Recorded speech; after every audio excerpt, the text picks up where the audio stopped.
Hey, everybody, welcome back into the podcast daily. This is Bill Landis, joined by Jeremy Birmingham over there That's in me. his sweet looking studio. Look at I don't like doing these with you, Birm, because every time we do it, you have the sweet setup, and I got this boring gray wall behind me with nothing on it. Well, Bill, the fact is I had very little else to do for the last month or so, except for try to turn my basement into what appears to be somewhat of an acceptable studio. I promise you, if you look out like this direction, it doesn't look nearly as polished. So I'm trying to keep the camera focused over here. But the real important thing is that when you're on the show, when Austin's on the show, people just get to see your face, your countenance. And that's what people really are here for. The sweet, sweet sounds of your sultry voice, of course. And just, the way that you guys look longingly into the camera, gazing ever so lovingly. That's all I have. All I have is my gaze while you have the sweet accoutrement behind you that you put together. I told Austin I'll help him set up one at his house. and I'm willing to offer the same thing to you whenever you move out of your house, in your new house. We'll see if that happens. It's been a little bit of a struggle. Anyway. I think you need to ask yourself, what's more important? A nursery for a potential baby or a nursery for this baby, the podcast baby? I think my answer to that question is probably much different than my wife's question or answer to that question, and her answer is more important. So we'll probably go with for the actual baby more so than the podcast baby. You're smart, Bill. You're a smart. Yeah, man. I know. Berm, it's been a minute since you've been on the daily, I think, and to me that suggests that you need to talk some recruiting here on this episode of the podcast daily. Yeah, I don't mind. The thing I like about this show is that it doesn't ever feel like we have to be on it. But I always feel like if I am, or you are, or Austin is, or if we all are, then there's going to be a snappy, not Snappy J, America, relax, snappy rapport. And certainly this week, I think, is a good time to talk recruiting because as we talked about on Sunday with the announcement from Jaden Bonsu, I think Ohio State's pretty much settling into a easy period, not easy period, but a calm period, I guess, when it comes to the recruiting class of 2023. And with the events of the last couple of days at Ohio State, especially the long-term injury that's now been, made public with Evan Pryor, I think it helps people or should help people understand why the Buckeyes recruit the way they do. And sometimes you look at a position like running back or cornerback, and we've talked at length about cornerback injuries this camp. Well, how could they let it get so thin? But it's not the same way as it was 5-6 years ago. You can't just recruit and have 5-6 guys at every position, especially a position like tailback, and just have 5 guys ready to jump in and play. I mean, you need to be able to have 3 or 4 guys, 4 at the most probably on the scholarship depth chart, and then let it fall from there, right? Yeah, the delicate balance of that is fascinating to me, and I think it's becoming increasingly more delicate. And I can't say that I ever looked at the running back position in the offseason and thought to myself, like, man, they need to add somebody there. I think perhaps they could have gotten away with it, but look at what they're trying to sell. Like, Trevion Henderson is back, Mayan Williams is back, Evan Pryor's on the rise. Who really wants to walk? What somewhat established player wants to walk into that situation as a transfer? And then even if you're a true freshman, you already have Dallin Hayden in the class. Do you really want to come in and be the second guy in that class when the room is already that loaded? So I understand why that position in particular was difficult for them to add somebody else. And it never seemed very urgent to me. Cornerback feels a little different, and I'm maybe curious your thoughts on that. They only had 6 scholarship corners going into the summer, pretty precarious position. There was obviously a very high profile potential transfer out there in the offseason back in the winter. Eli Ricks at Ohio State didn't really seem to go after, but he wasn't the only one. And I'm wondering from your end, if you look at the situation they're in now and some of the ways they're banged up, and I think we all believe that, that's not a dire situation, but it would help to have another guy or two there. Looking back on that now, do you think they should have been more aggressive pursuing a cornerback? This is the catch-22 that you run into, though. I mean, if you're looking let's project ahead to class of 2023. Ohio State has one commitment in that class at running back from Mark Fletcher, right? Mm-hmm. If all things being what they are, none of the current running backs on the roster are gone after this season. So you still next year go into next year with Mayan Williams, Trevion Henderson, Evan Pryor, Dallin Hayden, and now Mark Fletcher. What do we know about college football roster management right now? What are the odds of all 5 of those guys being on the roster next year, even without a departure to the NFL by Mayan Williams? I'd say it's pretty low. I mean, would you not? I would agree. And so you look at it and you go, hey, well, maybe they should go get a second guy in the class of 2023. But if you do that, then you risk potentially upsetting the balance with Mark Fletcher. And then you're back where you were, very similar to how the tight end situation was, where you think you have finally it figured out. And then the second tight end comes in, and the guy that had been there for a while is like, hey, wait a second, this doesn't feel right. And then he's out the door. At cornerback, when you look back to last December and January, when Elias Ricks, who transferred from LSU to Alabama, ultimately, when he was being in the transfer portal and was examining his options, Ohio State was certainly one of those schools that he was interested in. But it was also a time for Ohio State when you had this current crop, this exact group of guys, plus Legend Cavazos and Ryan Watts. And I know that people out there say, hey, don't be afraid to go to upset a room if you're bringing in a guy who's a superior talent and he's going to come in and make a big difference. And I think this is where the disconnect is between fans and the coaching staff and the administration at Ohio State. There's not been a situation since Ryan Day took over, Bill, where there was a guy in the transfer portal that they wanted who was a clear upgrade at a position that they didn't go after. And so fans see a player like Elias Ricks, who was the number one ranked cornerback in the country coming out of high school in 2020, obviously had a great freshman season at LSU, struggled a bit last year with some injuries, but they see Elias Ricks and think this guy is a clear-cut upgrade over anything Ohio State has. And clearly the Ohio State staff didn't think that he was, or they would have gone after him, because there wasn't a single instance in the past where they hadn't. So do I think they should have found a way to add another player? Probably, but I don't think you could have done that with any real insight until after the spring when Legend Cavazos and Ryan Watts transferred. And at that point, the pickings are pretty slim, and you don't want to then potentially risk upsetting the apple cart with a guy like J.K. Johnson, who then sees, hey, this is my opportunity, and now I got to take a hold of it. Or, I just think that that's such a weird, delicate dance that all these staffs are trying to do, because the transfer portal has changed the way you have to handle much more than just the guys out there in the portal. It changes how you have to handle every single player 1 through 85 on your roster. And you can't just willy-nilly say, hey, I'm going to go pick anyone I want. But Ohio State's in a position right now, I'm just going to keep rambling, where if something happens after this season and Mayan Williams has a huge year and decides to go pro, it's easier in January to go out and get a transfer running back than it is to find one in April. You know what I mean? Yeah, I think that's right. And I think the timing of corner just didn't really work out for them. I was sort of in favor of them not doing anything back in the winter, because I'm in favor, I think, of staffs trusting their evaluations of high school prospects. And they clearly thought that guys like J.K. Johnson and Jordan Hancock were going to be real players here, and also real players here for 2 or 3 more years. So you do the math as opposed to just a rental. Right. Do you want to bring in a rental, or do you want to continue to develop these guys in your program? And I know fans probably don't want to hear about hurt feelings, but that's just the nature of the sport now. And I think in the past, you're right. They have had glaring issues. Jonah Jackson, Trey Sermon, Justin Fields is probably the best example of it. And they've gone and attacked those in a really aggressive way. So I don't think that Ohio State is transfer averse, and I don't think it ever will be. I just don't think they're going to throw caution to the wind when trying to attract transfers the way that maybe like Alabama does. And I get you see that happen, and you think to yourself, well, Ohio State should operate the same way. There's no guarantee that if Ohio State operated the same way, it would work for them the way it works for Alabama. Yeah, and I think that's actually the part about this it needs to be looked at from Ohio State fans' perspective. The Buckeyes are on the recruiting trail selling relationships and commitment and brotherhood. And if you commit to this program, we're committing to you. And it is a disservice to themselves if after 1 year they say, hey, you know what? Actually, there's this other guy who played at LSU last year that we think we like better. I just don't think that serves the program and its long-term goals very well. If you trust that you are one of the top 2 or 3 recruiting programs in the country, which Ohio State clearly believes they are, and all available metrics indicate that they are, you can't just give up on players after 1 year when they struggle, or J.K. Johnson and Jordan Hancock don't play a year ago. You can't say all of a sudden, well, guys, you know what? We think our evaluations were wrong.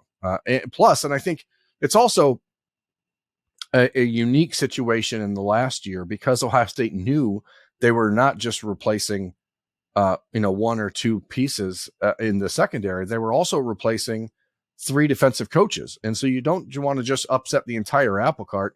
Now, I can see the flip side from another perspective where you could say, hey, this is the exact time to upset the apple cart because these coaches have no loyalty to these players. They have no, long-term relationship. But again, if you're trying to build a relationship or a program on the foundation of trust and care, and they have that stuff all over the walls of the Woody Hayes Athletic Center, the circle of trust, the 12 points, all the things like that.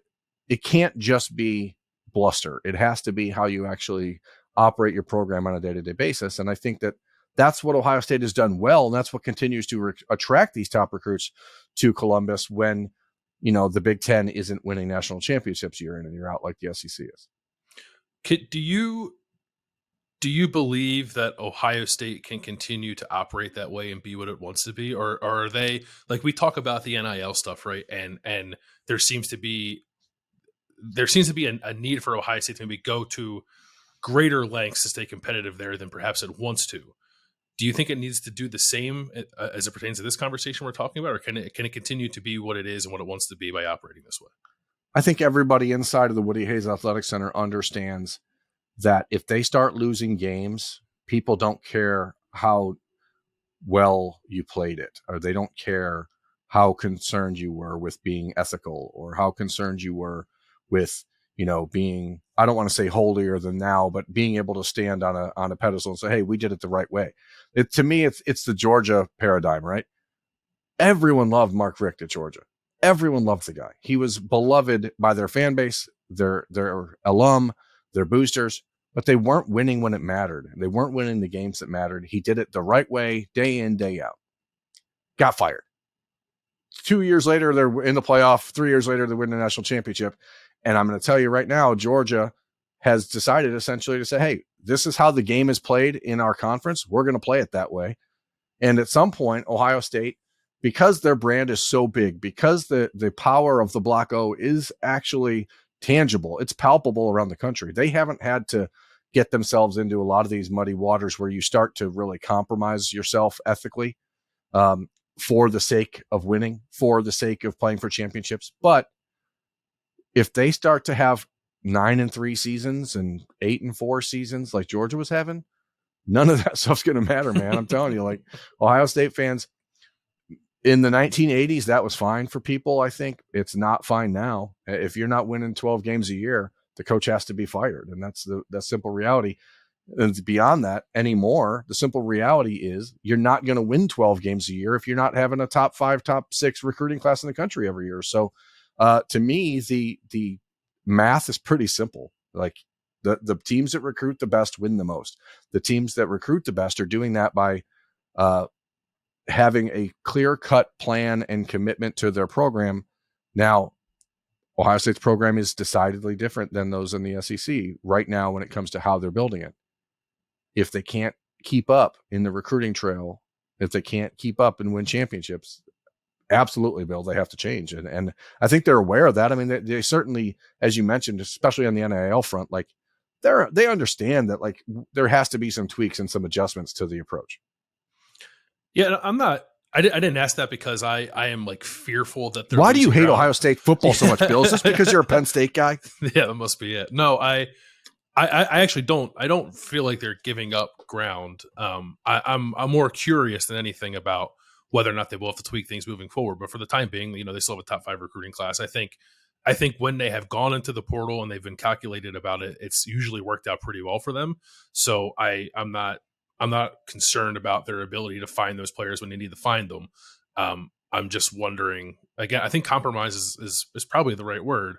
At what point do you start to consider changing the way you do business if it feels like the rest of the sport is going in one direction and you're trying to stay on a different path? Yeah, and I think the interesting part about that is that there's a clear delineation still between the Big Ten and other conferences around the country.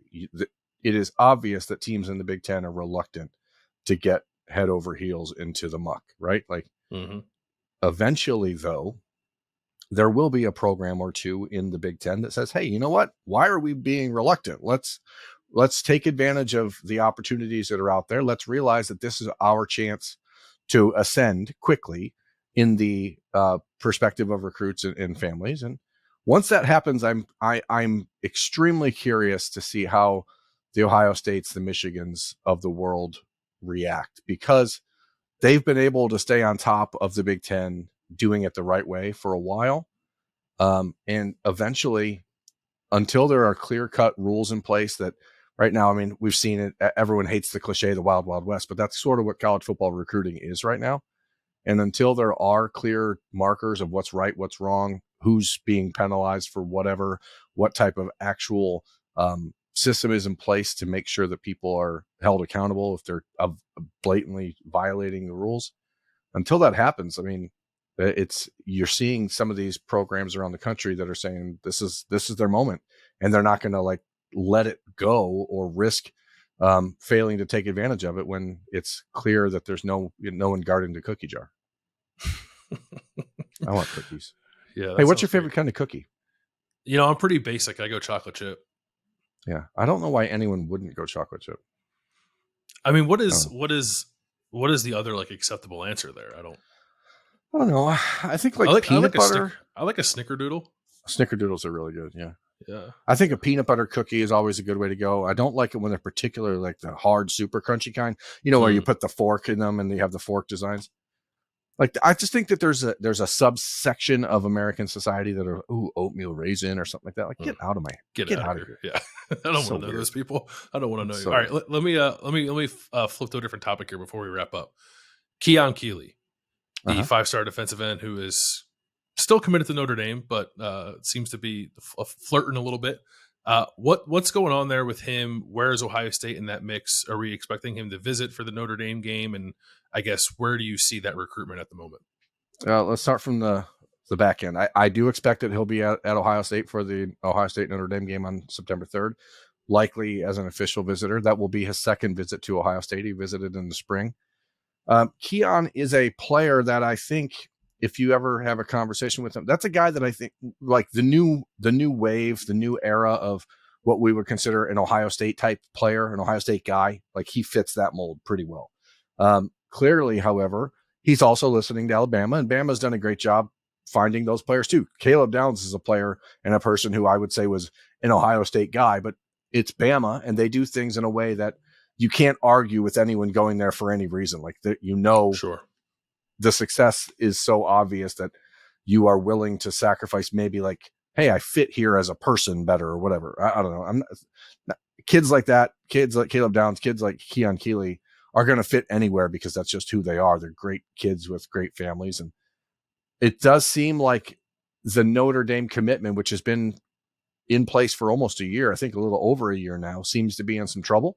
That is on the heels of a visit to Alabama at the end of July that had a lot of people buzzing and expecting, almost thinking that Keon Keeley would flip to Alabama right away. I don't think that's the case. I do think if he makes the decision to decommit from Notre Dame, and I know that is something that weighs heavy on a kid like him because he believes so strongly in being a man of his word and giving a chance to the people that stuck by him and were there when he really became what he is now as a recruit. But it does seem like this is shaping up to be an Ohio State and Alabama type battle, with Marcus Freeman's program still trying to stay in the mix. But it's interesting about a kid like Keon Keeley. His recruitment really for Ohio State has been spearheaded by Tony Alford, who recruits that Tampa area for Ohio State full time, and just sort of peripherally with Larry Johnson. And then, so now what you see happen is a guy like Larry Johnson gets involved now as the recruit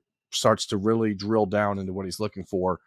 And you hope from an Ohio State perspective that he's able to get some time with Larry Johnson, with Keon and his family on that weekend and give Ohio State a shot. I truly believe this is a kid that the Ohio State recruits have fit in well with. They've been recruiting him peer to peer extremely hard for months. And just trying to be, building relationships with him. A lot of those guys like Luke Montgomery, even Sonny Styles, who were all being recruited by Notre Dame and Ohio State at the same time when Sonny was still in the class of 2023. Like, there's definitely a little buzz building for Ohio State. And as long as he gets to campus on September 3rd, think at that point all bets are off, and you sort of just go to the mat with it. But he's a big time defensive end, and in this class of 2023 for Ohio State, they're really swinging, taking home run cuts at that position. As we talked about the other day with Mateo Uiagalelei and Keon Keeley, you're just out there and you're swinging for the best ones you can find. At the risk of getting way too consumed with what Ohio State recruits and coaches do on social media, are these pancake emojis in reference to a potential Keon Keeley flip? Is that what they're trying to get some momentum behind? I haven't confirmed that, because generally speaking, I go back to 2 years ago where the Buckeye recruits and coaches were posting steak emojis before. And like, I know from talking to people that they have a unique power to make people freak out on social media for no reason. And so they kind of like to play this game. A week ago, Brian Hartline and the players started posting those pancake emojis, and Brian Hartline went on social media and said, "Oh, this was just about a pancake block that happened in practice." They're just playing with people's emotions. That's really it. And so don't dive too far down that rabbit hole where you start to wonder what these things mean. It could mean pancakes are delicious. I'm a big breakfast person. Bill's a big breakfast person. People, America, can we talk? America, just come in real quick. Austin Ward doesn't think breakfast is important. And so the next time you see Austin on the podcast daily, I'd like in the comments for people to let him know how wrong he is about that. Please. I think we should have our growing audience on the podcast daily, which we are greatly appreciative of, just spam Austin with pancake emojis. Actually, folks, you heard it here first. We need you to do this. America needs you to do this. Make sure Austin Ward gets all of the pancake emojis that he possibly can on Twitter, anywhere else that you follow him. But just make sure. You know what? Show up at Roosters next Monday and just bring Austin a stack of flapjacks. Bring stacks of flapjacks into the rush. He'll really appreciate that. Yeah, no doubt he will. Right. It's something that I think has to happen for just the general goodness of America. Before we go, what is your breakfast choice? Like, if you had to choose, like, what do you have? Like, the ideal Bill Landis breakfast. What is it? I'm more of a savory breakfast than I am a sweet breakfast. So okay. I like an omelet. One of my favorite breakfast dishes that I've had over the last couple of years is a pork belly Benedict that I have yet to perfect making myself. I've tried it. I didn't really go great. But it is a delicious meal if you can find a place that does it well. Pork belly Benedict. I still consider myself a bit of a traditionalist. There's not a whole lot that I like more than just a staple of bacon, 3 over medium fried eggs, some toast, some hash browns. That's still the way to go. But I'm looking forward to being on the road with you this year, so we can try to convince Austin on game days that breakfast is more important than like that extra half hour of sleep. Couldn't agree more. We're going to breakfast. I can guarantee you that. He can stay back in the hotel, I guess. That's right. Okay. Thank you for listening to the podcast daily. That's Jeremy Birmingham. I am Bill Landis. No Ohio State interviews on Wednesday, but we'll be back in the Woody on Thursday to talk with Corey Dennis and some quarterbacks. We'll have plenty on the podcast, though, between now and then. Thanks for listening and watching. We'll talk to you guys tomorrow.